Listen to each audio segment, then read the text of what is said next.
आपके लिए एक विशेष कार्यक्रम लेकर उपस्थित हो रहे हैं। तथागत का प्रसाद है काला नमक।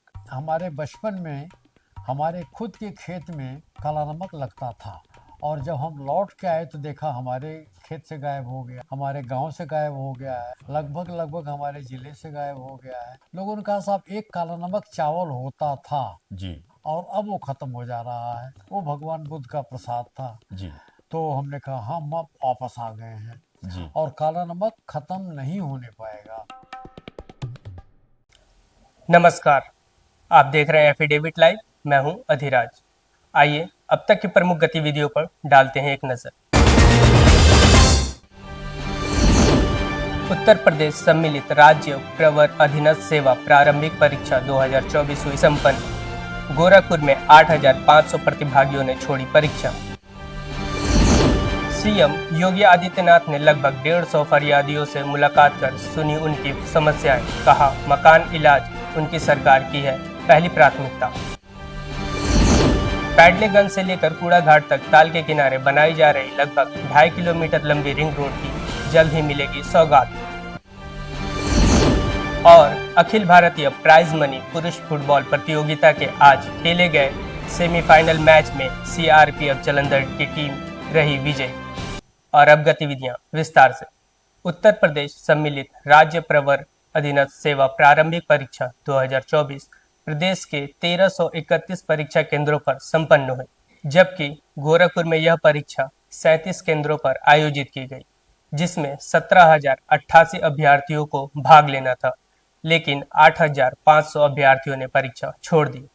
परीक्षा को नकल विहीन और पारदर्शिता के साथ संपन्न कराने के साथ साथ उत्तर प्रदेश लोक सेवा आयोग द्वारा व्यापक व्यवस्थाएं की गई थीं।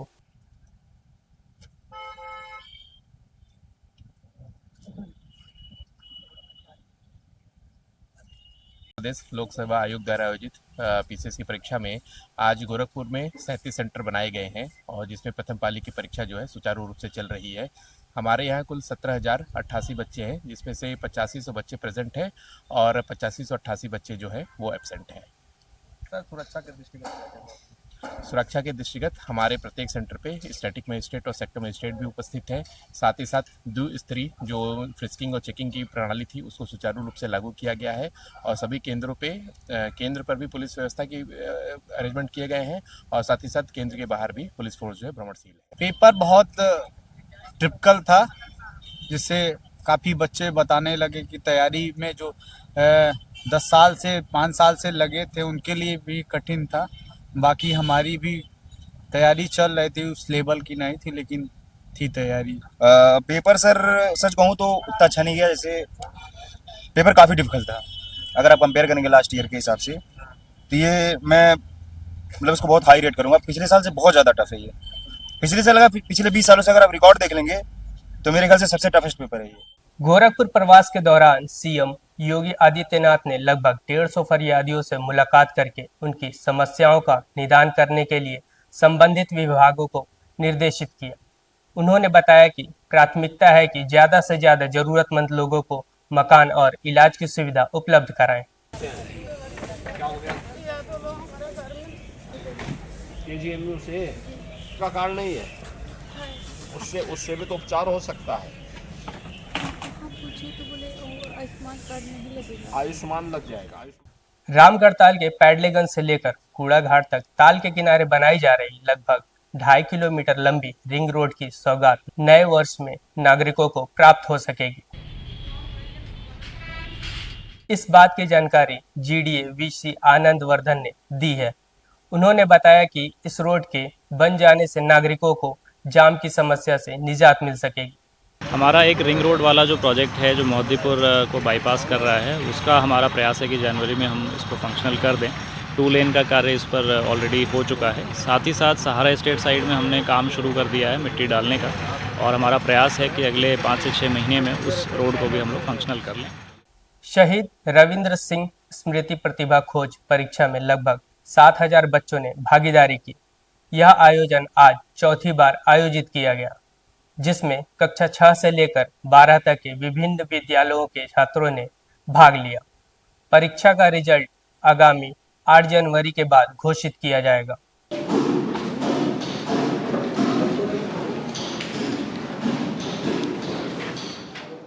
इस संबंध में उत्तर प्रदेश के कुश्ती संघ के उपाध्यक्ष आदित्य प्रताप सिंह ने यह जानकारी देते हुए बताया कि ये हम लोग शहीद रविंद्र सिंह की स्मृति में माननीय सांसद जी बृजभूषण सिंह जी के जन्मदिन के अवसर पर चौथी बार जिला प्रतिभा खोज प्रतियोगिता करा रहे हैं, जिसमें 6, 7, 8 का एक ग्रुप जूनियर, 9, 10 का एक ग्रुप मिडिल और 11, 12 का एक ग्रुप सीनियर भाग कर रहे हैं। इसमें जिले के लगभग 7,000 बच्चे इस बार भाग कर रहे हैं।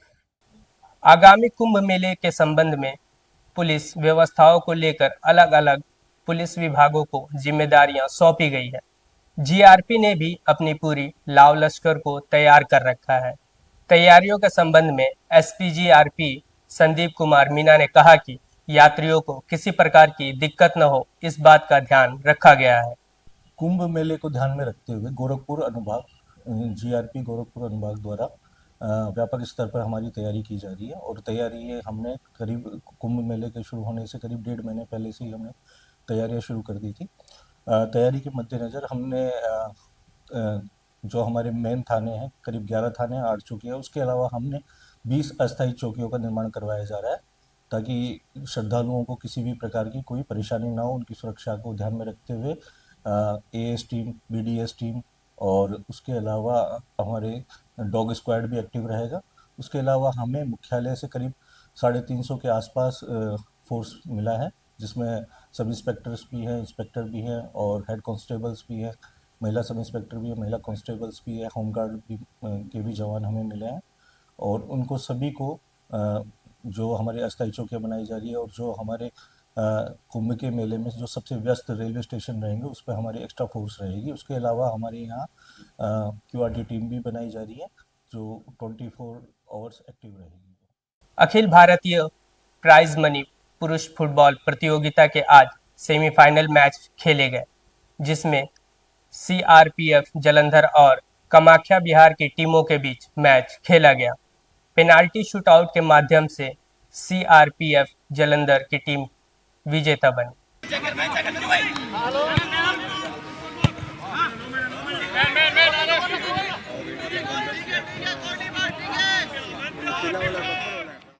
प्रतियोगिता के संबंध में प्रोफेसर जेवियर मारिया ने बताया, ये आज पहला सेमीफाइनल मैच है जो कि all India prize money tournament है, जिसमें सीआरपीएफ जालंधर और बिहार के बीच खेला जा रहा है और दोनों टीम बड़े संघर्षपूर्ण मुकाबले में जीतकर सेमीफाइनल में आई है और इस तरह के टूर्नामेंट पूरे साल भर होते रहना चाहिए।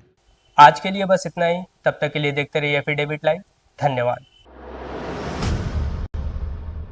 आपके लिए एक विशेष कार्यक्रम लेकर उपस्थित हो रहे हैं। तथागत का प्रसाद है काला नमक। हमारे बचपन में हमारे खुद के खेत में काला नमक लगता था और जब हम लौट के आए तो देखा हमारे खेत से गायब हो गया, हमारे गांव से गायब हो गया है, लगभग हमारे जिले से गायब हो गया है। लोगों ने कहा साहब एक काला नमक चावल होता था जी और अब वो खत्म हो जा रहा है। वो भगवान बुद्ध का प्रसाद था जी।